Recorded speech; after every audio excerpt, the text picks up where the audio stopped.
Sebelum menyaksikan video ini, pastikan bosku jangan lupa subscribe. Karena subscribe itu gratis plus bonus tonton video terbaru setiap harinya. Jangan lupa ya. Nah kan, kejadian di sini Nasdem wacanakan duet Anies Gibran. Demokrat pun menjadi gusar. Ya kita ketahui kemarin yaitu Anies Baswedan bertemu dengan Gibran Rakabuming Raka di sebuah hotel dan bahkan juga sarapan bareng. Nah, tetapi di sini ada yaitu Nasdem bahkan mewacanakan duet Anies Gibran. Yang lucunya lagi, Demokrat gusar. Padahal juga belum ada koalisi mateng ya, maksudnya deklarasi antara Nasdem, PKS dan Demokrat mendeklarasikan diri yaitu menjadi koalisi. Kayaknya belum ada. Apalagi yang kemarin pada tanggal 10 November juga gagal. Tetapi kok kesannya Demokrat ya cemburu lah. Bisa dikatakan cemburu, yaitu ada wacana duet Anies dengan Gibran. Nah di sini bahkan dari Deputi Analisa Data dan Informasi Balitbang Partai Demokrat Syahrial Nasution mengingatkan Nasdem untuk tidak genit di tengah penjajakan koalisi untuk Pilpres 2024. Padahal ini juga wacana. Padahal yang kemarin juga pada waktu Anies Baswedan dideklarasikan menjadi capres, Anies Baswedan berhak memilih dan menunjuk calon wakilnya. Bahkan sudah diserahkan kepada Anies Baswedan untuk memilih cawapresnya. Tetapi kok ini dari Demokrat kok kayaknya seperti ini ya, entah cemburu buta atau gimana. Bahkan di sini juga Nasdem disentil lah gara-gara mewacanakan duet Anies dan Gibran. Sungguh lucu. Bahkan di sini Andi Arief juga menyoroti pernyataan Ahmad Ali soal Gibran berpeluang mendampingi Anies. Semua kan bisa ya, bisa berpeluang lah mendampingi Anies Baswedan. Bahkan juga AHY bisa berpeluang, Aher pun berpeluang. Semua bisa berpeluang lah mendampingi Anies Baswedan. Ya tapi ini kok sampai begini ya, akhirnya kan Nasdem lama-lama tahu kan kualitasnya. Masa mewacanakan tidak boleh, mewacanakan 3 periode tidak boleh. Kalau wacana Jokowi harus mundur boleh, kan aneh.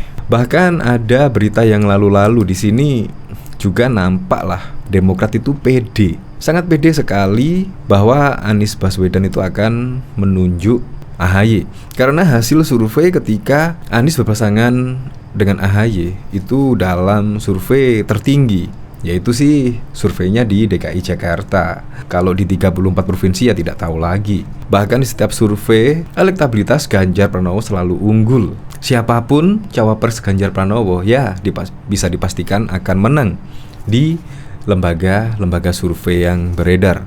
Tetapi ini ketika Anies dan AHY dalam survei di DKI Jakarta ya satu provinsi saja sih menang, bahkan mengalahkan Ganjar Pranowo dan juga Prabowo Subianto. Yang saya heran lagi, bahkan sama Gibran saja sampai begitunya ya. Padahal cuma sama Gibran, apalagi yang lainnya. Padahal Gibran juga bahkan mengeluh-ngeluhkan Anies Baswedan pada waktu itu, yaitu mau berguru lah karena memimpin DKI Jakarta saja sukses. Intinya Gibran berguru lah ke Anies Baswedan. Dan Gibran mengaku pada saat itu tidak ngomongin soal politik sih. Jadi ya Demokrat seharusnya santai saja lah menghadapi wacana-wacana seperti ini. Karena pada tahun 2024 besok pasti akan ada kejutan-kejutan baru. Jadi disimpan sajalah baperannya untuk 2024. Untuk lebih lengkapnya simak berita berikut ini Good News Indonesia.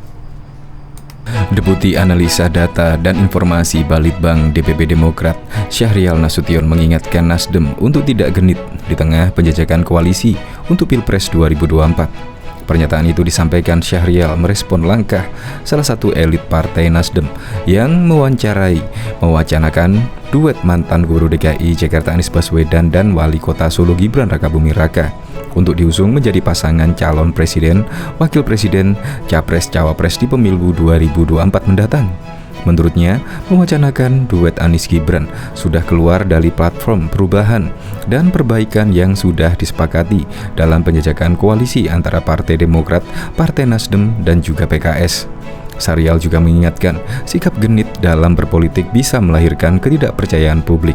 Padahal sungguhnya pemikiran tersebut sudah lepas dari platform perubahan dan perbaikan yang disepakati. Kegenitan politik seperti ini lambat laun bisa menimbulkan distrust di kalangan masyarakat, kata Syahrial kepada cnnindonesia.com pada Kamis 17 November. Meski sudah dideklarasikan sebagai bakal calon presiden dari Partai Nasdem, menurut Syahrial, Anies tidak mungkin bisa lepas dari Demokrat dan PKS. Platform sebagai agen perubahan dan perbaikan yang dibawa Anies hanya mungkin bisa bersama-sama Demokrat dan juga PKS. Jika berselancar sendiri, apalagi bersekutu dengan status quo, maka misi sebagai agen perubahan dan perbaikan menjadi tidak sinkron, bahkan menciptakan keraguan dan juga kebingungan, katanya. Menurut Syahrial, Ketua Umum Partai Nasdem Surya Paloh sudah berkorban cukup besar dengan mendeklarasikan Anies sebagai Capres 2024. Dan secara intensif bersama Demokrat dan PKS menciptakan format koalisi terbaik untuk pilihan rakyat. Oleh karena itu, dia mengatakan di akar rumput akan merasakan yang buruk bila format dan komunikasi koalisi yang sudah direncang antara Nasdem, Demokrat, dan PKS diganggu dengan gimmick politik murahan. Jangan karena Anies sedang bertemu dengan Luhut Binsar Panjaitan lantas diamplifikasi bahwa Anies Luhut cocok dipasangkan, atau karena Anies bertemu Gibran lantas diorkestrasi bahwa Anies Gibran bisa jadi alternatif, ucapnya. Merespon hal tersebut, Waketum Nasdem Ahmad Ali meminta pihak-pihak terkait tidak saling membungkam dan sensitif di tengah penjajakan koalisi antara partainya dengan Demokrat dan PKS. Menurutnya, wacana yang disampaikan jajaran Nasdem merupakan upaya untuk membangun sebuah pemikiran demi kepentingan bangsa Indonesia. Koalisi ini jangan saling membungkam, jangan sensitif. Wacana ini harus diwacanakan untuk kita semua. Tidak ada yang dilanggar Nasdem ketika kita mencoba membangun suatu pemikiran untuk kepentingan bangsa, katanya kepada cnnindonesia.com pada Kamis. Bahkan, Partai Demokrat meminta Partai Nasdem disiplin usai membicarakan kans Wali Kota Solo Gibran Rakabuming Raka bila saja menjadi cawapres Anies Baswedan. Waketum Partai Nasdem Ahmad Ali menjelaskan soal wacana yang dia sampaikan itu. Ali mengatakan pernyataan soal peluang Gibran dapat menjadi cawapres Anies disampaikan saat merespon pernyataan Rocky Gerung. Ali meminta Demokrat agar tak perlu sensitif dalam merespon wacana-wacana yang muncul. Itu kan pernyataan saya menanggapi pernyataan Rocky Gerung. Tapi intinya gini, harusnya kan nggak perlu sensitif. Di wacana yang dibangun itu namanya diskursus, kan disuarakan, kata Ali kepada wartawan pada Rabu 17 November. Rocky diketahui pernah menyampaikan bahwa Gibran merupakan sosok potensial yang mendampingi Anies Baswedan sebagai cawapres 2024. Ali menekankan pihaknya pun menghargai wacana Ketua Umum Demokrat Agus Harimurti Yudhoyono yang digadang-gadang dapat menjadi cawapresnya Anies. Begitu pula dengan PKS yang menjodohkan Wakil Ketua Majelis Syuro Ahmad Hermawan Aher bisa mendampingi Anies Baswedan. Nasdem juga menghargai setiap pernyataan teman-teman Demokrat yang mewacanakan Anies dengan AHY, Anies dan Aher. Kita itu hargai kok. Kita nggak pernah mempermasalahkan, karena kita tahu bahwa itu juga mekanisme internal mereka dan itu juga hak dari siapapun. Tapi kan bukan keputusan, katanya. Ali juga menegaskan urusan penentuan cawapres tetap menjadi kewenangan Anies. Dengan demikian, Ali meminta berbagai pihak di koalisi agar tak khawatir kehilangan porsi. Akhirnya kan Anies yang akan memilih itu, jangan ketakutan kehilangan porsi lah, gitu kan? Ex Ketua Fraksi Nasdem DPR itu. Ali mendorong setiap partai di calon koalisi perubahan yakni Demokrat dan PKS tetap menjaga kedaulatan masing-masing. Pun lanjut Ali, pihaknya tak pernah mempermasalahkan saat Demokrat mengusulkan pemasangan baliho Anies AHY. Dan kemudian kita juga gini, koalisi itu kan harus sama-sama menjaga kedaulatan tiap-tiap partai. Makanya Nasdem tidak pernah mempermasalahkan ketika teman-teman Demokrat mengusulkan akan memasang baliho Anies AHY. Itu kita tidak pernah mempermasalahkan itu kan, padahal itu kita tak pernah menyepakatinya, katanya. Diberitakan sebelumnya, Ketua Bapilu Demokrat Andi Arief menyoroti pernyataan Ahmad Ali soal Gibran Rakabuming Raka berpeluang mendampingi Anies. Andi Arief meminta Nasdem disiplin dalam berkomunikasi. PKS dan juga Demokrat disiplin dalam koalisi. Harusnya Nasdem juga demikian. Bukanlah sudah diserahkan pada Anies memilih cawapres, kata Andi Arief via cuitan Twitter yang dibagikan kepada wartawan pada Kamis 17 November. Andi Arief meminta Nasdem fokus atas pembicaraan ketiga partai. Andi Arief menekankan rencana koalisi ini mengedepankan semangat perubahan. Sebaiknya konsentrasi saja pada apa yang sudah dibicarakan di koalisi. Bulatkan saja tekad bahwa Nasdem bergabung bersama PKS dan Demokrat memilih di jalur perubahan. Jangan setiap bertemu figur di luar PKS dan Demokrat Nasdem menawarkan sana-sini, ujarnya. Senada dengan Andi Arief, Deputi Analisa Data dan Informasi Balitbang DPP Partai Demokrat Syahrial Nasution juga menyoroti sikap Nasdem. Dia menekankan platform perubahan dan perbaikan hanya bisa dilakukan bersama Demokrat dan juga PKS, bukan dengan tokoh lainnya. Platform sebagai agen perubahan dan perbaikan yang dibawa Anies hanya mungkin jika bersama-sama Demokrat dan PKS. Jika berselancar sendiri, apalagi bersekutu dengan status quo, maka misi sebagai agen perubahan dan perbaikan menjadi tidak sinkron, bahkan menciptakan keraguan dan kebingungan, ujarnya. Jika format dan komunikasi koalisi yang sudah direncanakan antara Nasdem, Demokrat, dan PKS diganggu dengan gimik politik murahan, dampaknya akan buruk di tingkatan akar rumput, lanjut dia.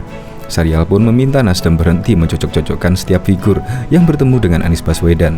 Dia juga mengingatkan sikap genit Nasdem akan berdampak pada kepercayaan masyarakat.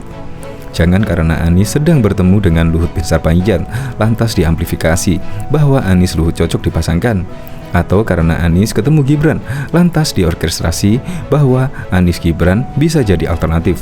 Padahal sesungguhnya pemikiran tersebut sudah lepas dari platform perubahan dan perbaikan yang disepakati.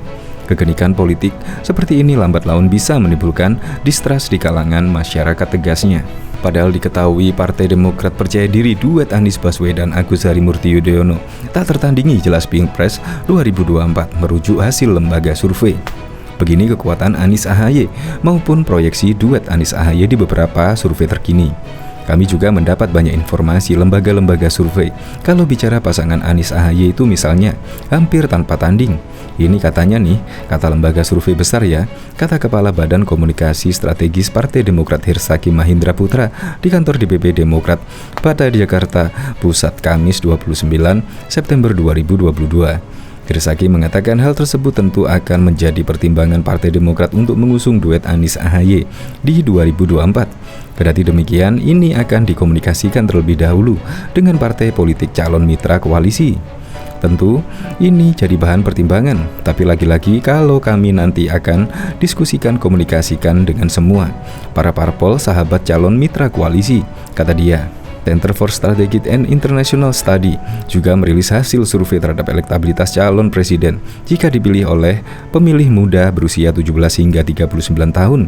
Pada survei ini, suara Ganjar Pranowo dominan pada beberapa simulasi. Survei SIS ini dilakukan pada 8 hingga 13 Agustus 2022 terhadap responden yang berusia 17 hingga 39 tahun yang diasumsikan sebagai pemilih muda.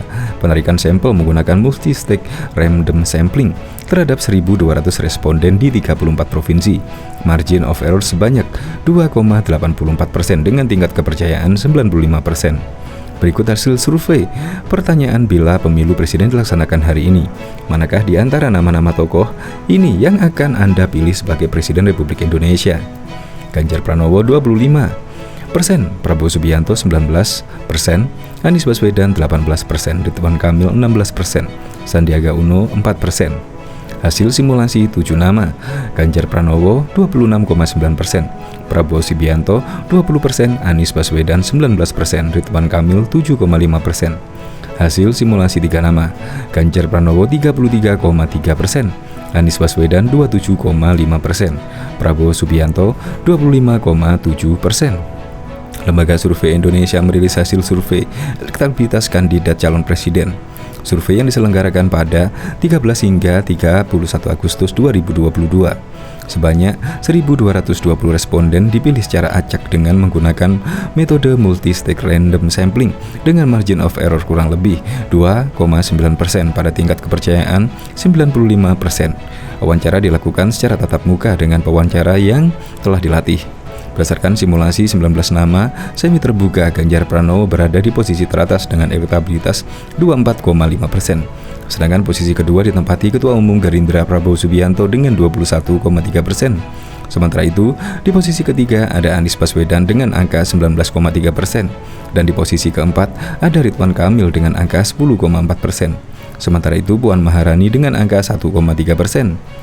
Berdasarkan simulasi tertutup 10 nama, Ganjar Pranowo masih menempati posisi teratas di angka 24,9%, disusul Prabowo Subianto 22,9%, kemudian Anies Baswedan dengan 20,1%, Puan Maharani berada di angka 2,2%, kemudian Airlangga Hartarto di angka 1,1%. Kemudian berdasarkan simulasi tertutup 7 nama, Ganjar Pranowo masih di posisi teratas yakni 28,3%. Diusul Prabowo Subianto 28,8%, muncul nama Agus Harimurti Yudhoyono 3,3% dan Airlangga Hartarto di posisi ke-7 dengan angka 1,7%. Selanjutnya, simulasi tertutup 3 nama, Ganjar unggul tipis dari Prabowo Subianto. Ganjar mendapat angka 31,7%, sedangkan Prabowo 30,1%. Urutan ketiga ada Anies Baswedan dengan persentase 28,2%.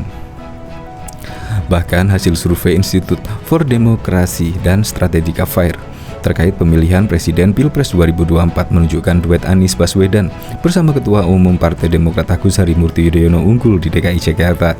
Survei dilakukan pada 8 hingga 16 Oktober kepada 1.200 responden warga DKI yang memiliki hak pilih dan pemilu atau sekitar 17 tahun atau sudah menikah. Responden dipilih acak bertingkat dengan margin of error sekitar 28% dan tingkat kepercayaan mencapai 95%. Hasilnya duit simulasi, duet Anies dan AHY berada di puncak dengan 51,4% dibandingkan simulasi duet dua pasangan lain yakni Ganjar Pranowo bersama Erick Thohir dan Prabowo Subianto bersama Caimin.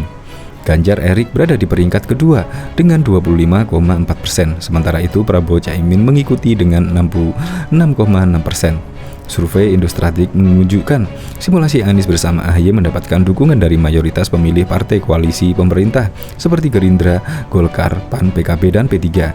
Pasangan Anies AHY bahkan dipilih oleh mayoritas pemilih Gerindra, meski partai tersebut biasanya menjagokan sang Ketua Umum Prabowo Subianto untuk maju dalam pertarungan Pilpres. Pasangan tersebut mendapatkan 50,4% suara pendukung Partai Gerindra di DKI. Angka itu mengungguli Prabowo yang dipasangkan dengan Ketua Umum PKB Muhaimin Iskandar dengan dukungan sebanyak 32%. Sisanya, pendukung Gerindra memilih pasangan Ganjar Pranowo Erick Thohir sebanyak 11,2%. Begitu pula dengan PKB, mayoritas pemilih partai yang telah berkoalisi dengan Gerindra itu di DKI lebih pilih Anies AHY ketimbang Ketua Umumnya, Caimin yang dipasangkan dengan Prabowo.